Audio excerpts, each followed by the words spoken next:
나이를 먹을수록 옛 기억은 흐릿해지기 마련입니다. 그런데 어느 지점에 이르면 다시 그 생각들이 더 뚜렷하게 떠오르는 것 같습니다. 늙어가면서 옛날 일들을 되새김질하는 버릇이 생기니 그런 것일까요? 살아갈 날보다 살아온 날이 더 길다는 생각을 자꾸 해서 그런지 요새는 부쩍 추억을 곱씹고 있습니다. 저는 한평생 경기도에서만 지낸 토박이입니다. 태어난 고향은 동두천인데 제가 아주 어릴 적 이사를 했었으므로 그곳에 대한 기억은 그렇게 많지 않아요. 남양주와 구리 일대 안에서만 수차례 오가며 세월을 보냈습니다. 지금은 동네 이름도 다 바뀌었어요. 불과 15년 전까지만 해도 구리에서 서울 넘어가는 언덕은 동네가 번화가였어도 예스럽고 정겨운 맛이 있었는데 현재는 지하철이며 백화점에 아주 휘황찬란합니다. 더 아주 옛날에는 아이스크림 대기업 공장이 저 살던 동네에 있어서 그 건물을 지표 삼아 사람들이 길을 다니곤 했던 때가 있었고 그 시절을 함께 보냈기에 추억을 공유할 수 있는 친구도 있었습니다. 이 친구가 바로 제가 언감생심 사연이라는 걸 적게 된 이유이기도 합니다. 중학교 3년 내내 같은 반에 걸린 것을 인연으로 그 친구와 저는 유난스레 어울려 다녔습니다. 고등학교까지 함께 다니며 사이가 더 돈독해졌어요. 돌이켜보면 서로 가정 형편 수준이니 여러 가지가 비슷한 것에서 동질감을 느꼈던 것 같습니다. 본래 한 관계에서 너무 한쪽이 기울면 깊이 친해지기 어려운 법이잖아요. 그것이 동정심이든 우월감이든 간에 사람 사이를 어그러뜨리기 때문에 여러모로 베스트였던 우리는 서로 너그러움을 갖고 잘 지낼 수 있었죠. 그 나이대 애들은 공감대라는 것이 참 중요하기도 하니까요. 굳이 더 나은 쪽을 고르라면 그래도 저였지 않았나 싶습니다. 왜냐하면 그 친구의 부모님은 사이가 아주 나빠기 때문이에요. 그래서 제가 그 친구를 위해 그의 목까지 항상 도시락 양을 많이 싸다녔습니다. 매번 그 친구의 도시락은 부시락이 짝이 없었거든요. 그마저도 아예 없었던 때도 있었고요. 당시 허구한 날 자식 두고 잦은 가출을 일삼는 친구의 부모님은 자식 교육이나 보호에 관심이 없었던 것이라 생각됩니다. 사춘기 남자애들이 얼마나 짓궂습니까? 그 친구를 향해 도시락 동량이라면서 놀리던 놈들이 있었는데 제가 다 혼을 내줬습니다. 저는 어렸을 적부터 등발이 좋았기 때문에 동급생들이 저에게 함부로 굴지 못했어요. 나이 지긋하게 먹은 지금도 풍채 좋단 소리는 꽤 듣고 살거든요. 고등학교에 진학해서는 그 친구를 샌님이라 부르며 못되게 구는 불량 학생들이 몇 있길래 마찬가지로 제가 싹 다 정리했었고요. 좀 창피한 대목이긴 합니다만 어릴 때 저는 성질머리가 진짜 급하고 무식한 데다 매사에 일희일비하는 경향이 있어서 다혈질이었습니다. 그래서 큰 덩치에 성깔이 꽤 있는 제 덕을 그때 그 친구가 꽤 봤었죠. 고등학교 때 그 친구는 모범생이 되어 공부를 열심히 했거든요. 괴롭힘 안 당하고 공부에 집중할 수 있도록 제가 도와준 셈이었죠. 그 친구가 학업에 열중하면서 저에게도 책 좀 들여다보라며 잔소리를 엄청나게 했던 기억이 납니다. 그런데 저는 그저 열심히 해보려는 신용, 그것이 전부였을 뿐이고 학업에는 도통 관심이 없었어요. 굳이 공부에 열을 올릴 이유도 대학에 갈 필요성도 못 느꼈거든요. 당장 한 푼 두 푼이 아쉬운 집안 사정을 뻔히 아는데 대학 욕심은 사치인 것 아닌가 싶었습니다. 그런 저의 생각에다 대고 친구가 그러더군요. 지금 당장 우리가 어떻게 사는지 그것만 보면 안 돼. 우리가 어른이 돼서 사회에 나갔을 때 어떻게 살까를 바라보며 준비해야 하는 거야. 똑같이 비루한 집안 형편에서 지내면서도 이렇게 느끼는 것이 달랐습니다. 저는 그 친구의 이야기가 당시에는 너무나도 막연하게 다가왔습니다. 한마디로 뜬구름 잡는 것처럼 들렸던 거예요. 그 친구는 대학에 진학했으나 저는 가지 않았습니다. 대신에 군대에도 결혼도 모두 제가 먼저 했습니다. 아이까지 먼저 봤죠. 일하다가 건너 지인을 통해 우연히 만나게 된 집사람에게 홀딱 반한 제가 들이대서 결혼하게 되었는데요. 상대 집안이 저희 수준에 비하자면 유복했기에 제 딴에는 성공적인 결혼이라고 생각했죠. 저는 애둘러 표현할 것 없이 일용직판을 전전하며 지냈습니다. 이건 저희 자식들도 아직까지 모르는 이야기입니다만 저는 결혼하기 전에 집사람에게 열렬히 구애하면서 지금은 젊어서 이러고 살지만 미천을 모아서 내 장사를 할 것이다. 아니라면 절치부심하여 어디 회사에 들어가 근속할 것이다. 이렇게 말했습니다. 그러나 이 약속은 지켜지지 않았어요. 마냥 게을렀기 때문은 아니라는 스스로의 핑계를 대고 싶은 것이 하루하루 사는 데는 전혀 문제가 없었기에 저는 또다시 그놈의 필요성이란 걸 느끼지 못하고 만 겁니다. 금방 둘째가 태어나게 됐는데 이후로도 지내는데 큰 어려움이 없었기 때문에 저는 자유로운 일용직 생활을 그만두지 않았어요. 돈 떨어질 것 같으면 현장 하나 잡아서 나가고 한동안 쉬어도 며칠 지방일을 다녀오면 꽤 두둑한 돈을 쥐는 이 방식에 저는 편하더라고요. 그런데 그러다가 저희 집에 큰 문제가 생기고 말았습니다. 커다란 문제가 거의 동시에 그것도 두 개나 터져버린 겁니다. 우선 장모님이 사기를 당해서 처가의 목돈이 전부 날아갔습니다. 그때 장인어른께서 야반도주한 사기꾼 잡겠다고 난리도 아니셨는데 그 바람에 혈압이 올라서 쓰러지신 후로 기력이 쇠하셨어요. 가세가 확 기울었기 때문에 처가의 원조를 받는 일은 두 번 다시 없었습니다. 그런 와중에 저희 첫째에게 변고가 생겼죠. 언제부턴가 이마에 혹이 보이길래 친구들끼리 장난을 친 것이라 대수롭지 않게 여겼어요. 그런데 몇 날 며칠이 지나도록 혹이 안 없어지니까 저희 집사람이 동네 이웃들의 조언을 받아 병원에 가본 겁니다. 저는 지금도 그때만 떠올리면 가슴이 철렁 내려앉는 기분입니다. 병원에 한번 가본다더니 저녁이 다 됐어야 집에 돌아왔길래 왜 이렇게 오래 걸렸냐고 물어봤죠.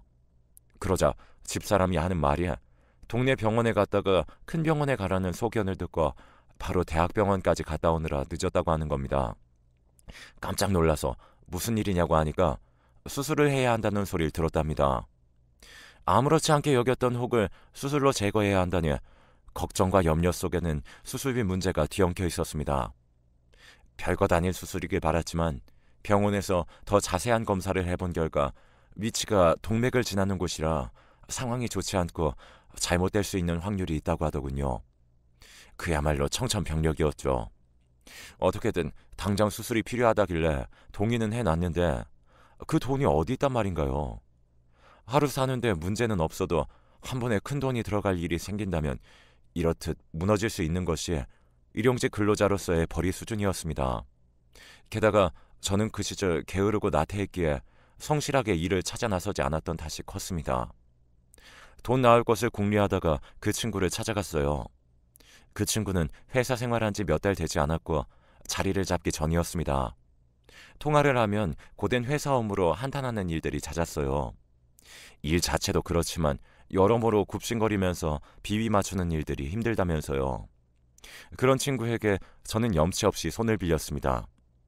거의 30분은 넘게 혼자 떠들었을 겁니다. 구구절절 집안 얘기를 늘여놓는 동안에 제가 부끄러움을 느꼈었는지 어땠는지 그 친구는 정말 아무런 그 어떤 살도 붙이지 않고 진짜 딱 이 말만 하면서 돈을 내주었습니다.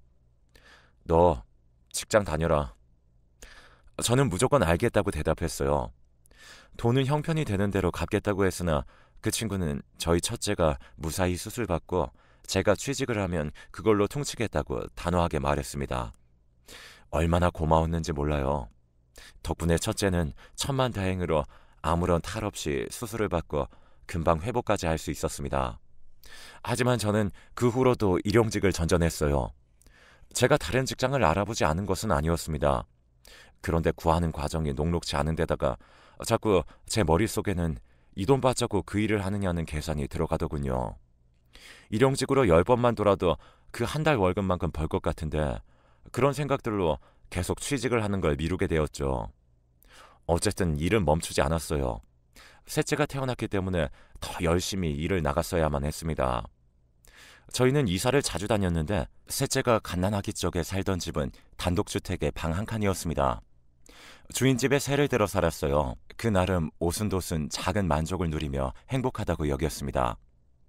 바람과 비를 피할 천장이 있고 몸통 하나 누일 공간이 있고 사랑하는 식구들이 있으니 저는 다 가져다고 생각했죠. 셋째의 사진을 뽑아다가 지갑 안에 끼우고 다녔는데 그걸 자랑하고 싶어서 그 친구에게 보여줬습니다. 그 친구는 그때 결혼해서 애가 하나였어요. 제 의도는 다복한 가정을 보여주고자 함이었는데 그 친구의 표정이 별로 안 좋아지더군요. 그래서 제가 일부러 너스레를 떨었습니다. 넌 재미없게 외동아들 하나가 뭐냐? 너 이제 회사도 안정적으로 다니고 있는데 애 둘셋 더 낳으면 어때서? 그럼 너는 이 생활이 안정적이라서 애를 셋이나 봤어? 애들은 알아서 크니? 다 재수 씨가 고생하기 때문에 애들이 자라나는 거야. 너가 지방 간다고 요새도 며칠씩 집 비우고 그러지.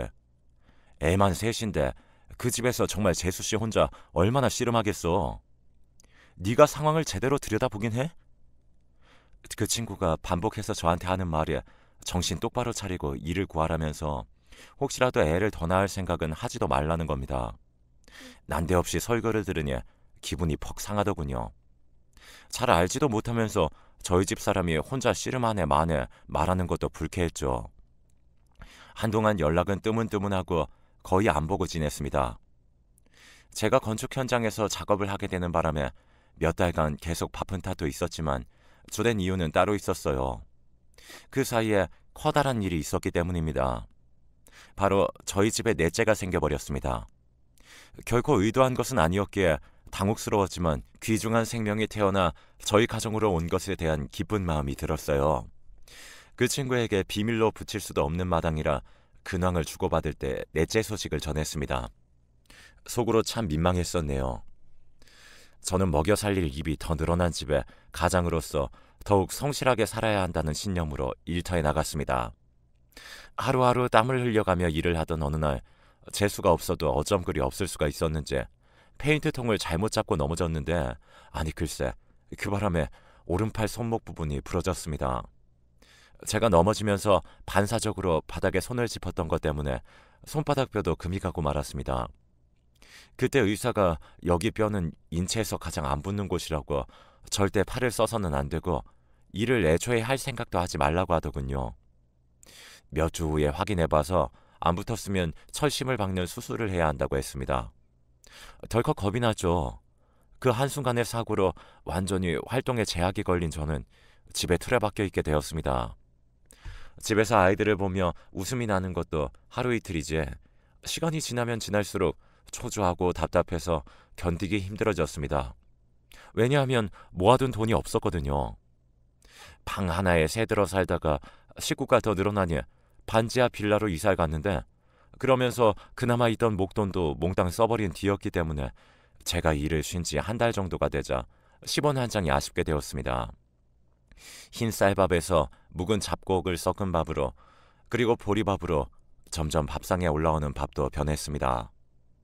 그마저도 아이들 먹으라고 양보한 뒤 저는 라면을 먹었는데 하루는 집사람이 오늘이 마지막이고 내일은 밥을 못 짓는다 이러는 겁니다. 제가 앞집이나 이웃에서 빌려오겠다고 하니까 집사람이 기가 막힌 말을 해줬습니다. 이미 다 빌려봤어. 내가 한 번씩 다 가봤다고. 저번 주 보리밥 먹은 거 그것도 윗집에서 보리쌀 줘서 먹은 거야. 정말 충격적이었습니다. 그런 가정이 있는 줄은 한 집에 있으면서도 전혀 몰랐습니다. 그만큼 제가 무심했던 거겠죠. 그 친구의 지적처럼 말입니다. 월세도 밀리는 마당에 주인집으로 가서 구걸을 할 수도 없었어요. 가뜩이나 머리 아픈데 아이들은 왜 자꾸 시끄럽게 떠들고 배가 고프다고 울어대는지 저도 어쩔 도리 없이 자꾸 미안해지더라고요. 그때 처음으로 가난이 죄라는 생각이 들었습니다. 어디 손을 벌리려고 해도 벌릴 데가 없었습니다. 저는 최후의 보루로 그 친구를 찾아갔습니다. 역시 믿을 건 친구밖에 없다고 여기면서 말이죠. 그동안 있었던 일을 구질구질하게 많이 털어놓으며 저는 돈이 아니어도 좋으니 쌀 한 봉지나마 줄 수 있냐고 부탁을 했어요. 그런데 제 이야기를 한참 듣고만 있다가 마침내 입을 연 친구의 말이 아주 가관이었습니다. 그따위로 산 놈한테 난 아무것도 줄 거 없어. 그냥 돌아가라. 돌아가서 네 꼬라지를 봐. 뭐라고? 누군들 이렇게 살고 싶어서 사나? 그렇게 안 살아도 됐잖아. 다 네가 선택한 거잖아. 누가 너 그렇게 살라고 등이라도 떠밀었어? 자식 새끼 줄줄이 낳았으면 네가 지금 팔에 기부스를 하고 있을 게 아니라 네 팔을 잘라서라도 자식들만큼은 알아서 책임져야 할 거 아니야? 정신머리 못 붙잡고 사는 너같이 한심한 놈한테는 쌀 한 톨 줄 수 없으니까 그렇게 알아. 그 친구는 저에게 비수를 던지고 먼저 돌아섰습니다. 정말 상상조차 못한 그 친구의 반응에 너무 당황스럽고 비참한 기분이 들었습니다. 속에서 울분이 끝도 없이 차오르는데 신기하게 눈물은 안 나오더라고요. 소주 한 병 까고 싶은 충동이 들었으나 이 돈마저 아껴야 한다는 생각에 착잡한 마음을 홀로 삼켰습니다. 도움 청하러 간다더니 어떻게 된 거냐고 묻던 집사람은 제 표정을 보더니 이내 입을 다물었죠. 자고 있는 아이들을 보자 그제서야 눈시울이 시큰했습니다. 그 친구의 모진 말이 귀에서 자꾸만 맴도는 바람에 그날 한숨도 못 잤습니다. 밤새 옛날 일을 곱씹고 또 되새기고 그러다 보니 제가 첫째 태어난 후로 그 친구의 신세를 진 게 4번이나 된다는 걸 새삼 깨닫게 됐죠. 회사에 다니고 있었기에 초년생임에도 제게 돈을 빌려줄 수 있었던 그 친구의 모습을 떠올리며 저도 결심이 드는 게 있었습니다. 쫄쫄 굶으며 일자리가 뭐 나온 것이 있나 열심히 찾아보게 되었어요. 그리고 정말 죽으라는 법은 없는지 동네 여자들 사이에서 대장경 역할을 하던 아주머니가 저희 집에 쌀을 보내주었습니다. 대뜸 쌀을 주길래 거절할 깜냥은 안 되고 받으면서 이유를 물어봤는데 저희 집사람이 하도 인사를 잘하고 다니는 데다가 애들을 전부 예쁘게 키우는 게 대단해 보여서 집에 있는 좋은 쌀을 나눠주고 싶었다고 하는 겁니다. 이런 고맙고도 놀라운 일이 또 있을까요? 기적 같은 손길이 내밀어진 기회를 놓치면 안 된다는 생각에 취직을 준비했습니다. 팔은 무사히 다 회복되었지만 다시 일용직판으로 돌아갈 마음은 없었습니다. 그 친구가 입고 있던 번지르르한 양복에 넥타이 차림만이 저의 머릿속을 지배하고 있었으니까요. 반드시 그렇게 되겠다는 열망으로 노력했습니다만 현실은 냉정했습니다. 저는 이미 나이가 찬 상태인데다가 아무 경력도 없는 고졸이었으니 선뜻 사무직 자리를 얻을 수가 없었죠. 포기하지 않고 미친 듯이 취직의 문을 두드렸습니다. 매일이 실패의 연속이었으나 노력하는 제 자신이 싫지 않았어요.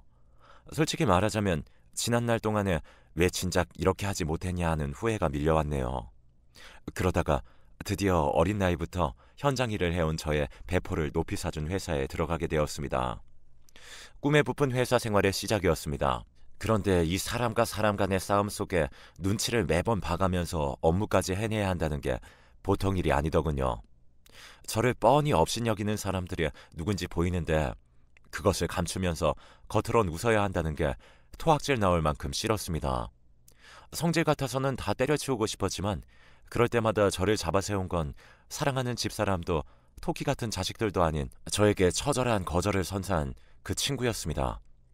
앞서 회사 생활을 시작한 그 친구도 이런 과정들을 다 지나왔을 거라는 생각만 하며 버텨야겠다는 결심이 있었습니다. 네가 했다면 나도 못할 것 없다는 심리였나 봅니다. 일은 구했지만 당장의 형편은 나아지지 않았어요. 마이너스에서 시작해 6식구가 먹고 살아야 하니 쥐꼬리만한 월급으로 바로 허리를 펴고 살 순 없었습니다.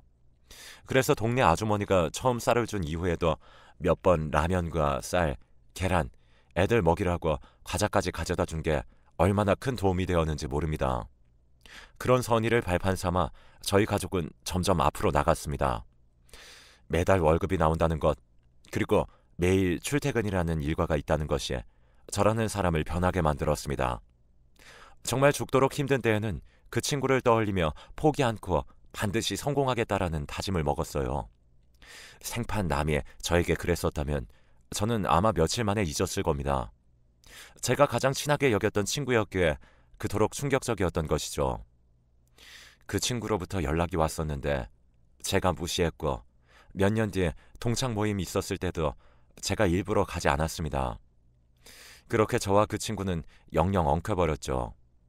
그러는 동안 저는 회사에서 자리를 잡았고 평생의 이직을 딱 한 번 했습니다. 그리고 그곳에서 정년퇴직을 했고요. 저희 아이들은 모두 잘 자라줬습니다. 막내 빼고 전부 결혼도 했고 첫째는 애가 벌써 둘입니다. 첫째가 얼마 전 아는 사람을 통해 고등어 자반 특산품을 구입했다면서 저랑 집사람 먹으라고 가져다 준 일이 있었습니다. 온 김에 같이 밥을 먹으면서 이런저런 얘기도 나눴는데 첫째는 나이를 먹어갈수록 예전에 저희 집에 도움을 줬던 그 동네 아주머니가 떠오른다고 했습니다. 그 시절에만 있을 수 있는 온정이었던 것 같다면서 과자며 학용품을 때마다 사준 그 집의 씀씀이에 아직도 감동을 받아 고마워하고 있었어요. 저희가 나중에 그 동네를 떠난 후로도 아주머니와는 연락을 이어왔습니다. 집사람이 두고두고 신세 많이 졌다면서 안부 인사차 전화를 몇 번 했었죠. 첫째가 하는 말을 듣고 문득 집사람하고 같이 짚어보니까 그 아주머니와 마지막으로 통화를 한 게 5년이 되었더라고요. 생각난 김에 전화를 한번 해봐야겠다면서 번호를 찾아놓더니 집사람이 다음날 아침을 먹자마자 연락을 해봤어요. 통화 볼륨이 커서 저도 다 듣고 있었죠. 그랬더니 글쎄 전혀 예상 밖의 일이 벌어졌습니다. 웬 젊은 목소리가 밖에 누군가 했더니 아주머니네 큰딸이었어요. 집사람은 그 집 아이들과도 안면이 다 있었기 때문에 반갑게 인사를 주고받았죠. 그런데 아주머니가 지금 투석 중이라서 전화를 대신 받은 것이었다고 하는 겁니다. 상태가 좋지 않으시다는 소식에 마음이 미어졌습니다. 그토록 은혜를 베풀어 주신 분의 말로가 고통스럽지 않았으면 좋겠다는 바람이 들었죠. 안 좋은 소식으로 저희들 다 침울해졌는데 갑자기 놀라운 이야기가 들려왔습니다. 전화 주신 덕에 저도 어렸을 때 생각나서 좋았어요. 아저씨 친구분이 저희 집에 부탁해서 쌀이고 라면이고 대신 전해드렸던 그게 너무 신기한 경험이었거든요. 저희 엄마가 얼마나 드센 분이셨어요. 마을 통장으로 있으시면서 얼마나 아주머니 아저씨네가 걱정되셨으면 그분께서 찾아왔을까 지금 생각하면 웃기기도 하네요.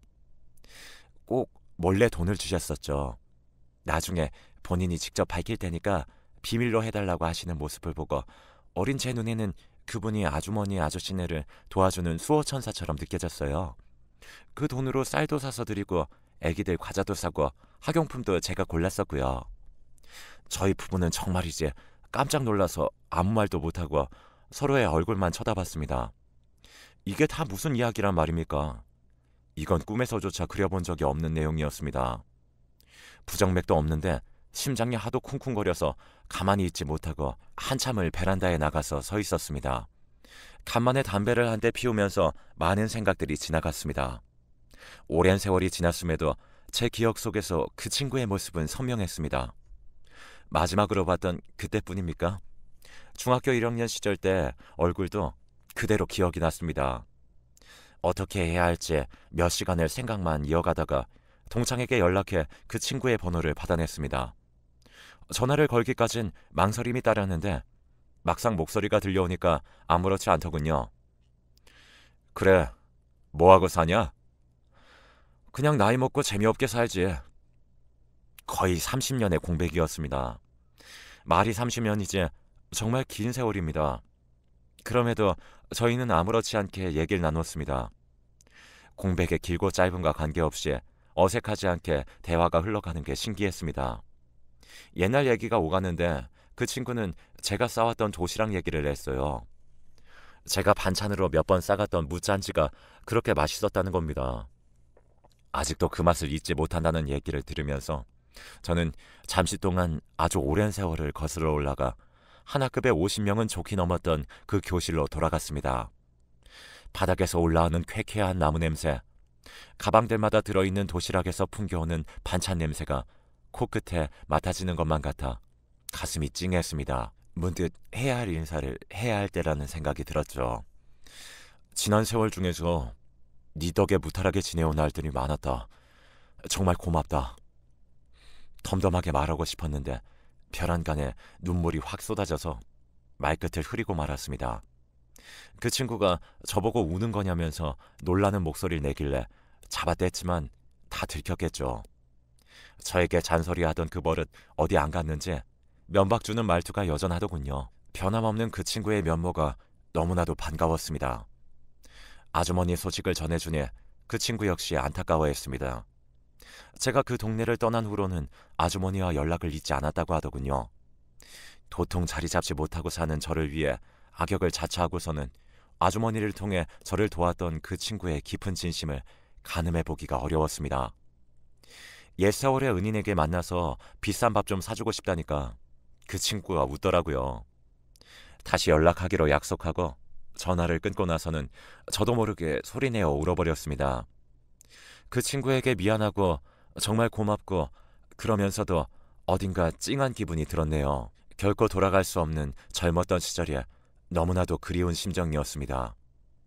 지난날의 추억과 남은 여생을 모두 함께 공유할 수 있는 친구가 있음에 감사할 따름입니다.